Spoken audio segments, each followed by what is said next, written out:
Selamun Aleyküm sevgili kardeşlerimiz.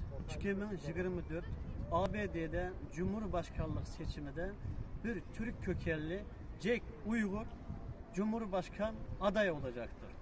İnşallah ABD'de bir Türk'ün ki Cumhurbaşkan olması için ABD'deki tüm Müslüman, tüm Türk, tüm kardeşlerimizden oy vermesini buradan çağrıda bulunuyoruz. Mümkün midir? ABD'de bir Türk'ün Cumhurbaşkanı olması mümkündür. İngiltere'de bir Hindi kökenli başbakan oldu.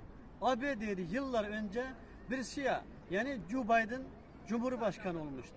İnşallah bundan sonra da ABD'de bir Türk Cumhurbaşkanı olursa ne olacak? Türkiye ABD düşmanlığı bitecektir. İnşallah ABD'de bir zalim değil de bir gerçek bir Türk Müslüman Cumhurbaşkanı olacaktır. Şimdi Jack Uygur için tüm dünyada medyalar susuyor. Neden? O bir Türk kökenli olduğu için medyalar susuyor. Şunun için sizler sessiz kalmayın.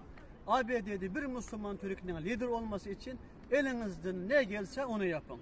Çünkü Jack Uygur bugün Filistin'i destekledi. Ama Joe Biden kime destekledi? Joe Biden İsrail'deki zulüm yapan, orada saldırı yapanlarına destekledi. Jack Uygur Doğu Türkistan'daki Çin zulümü karşı Uygur Türklerine destekledi. Ama Joe Biden Çin Cumhurbaşkanı Xi Jinping'in anlaşmalar yapıp bundan sonra beraber iş yapacaklarını söyledi. Siz her zaman zalimlerinin karşısında mezlumlarının yanında olanlarla beraber olun.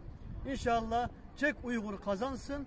Biz dünyada zulüm olmayan, zalim olmayan bir dünyanı inşa edelim. Bunun için Türkiye'deki bir Cumhurbaşkanının bir Müslüman Türk olması çok önemli.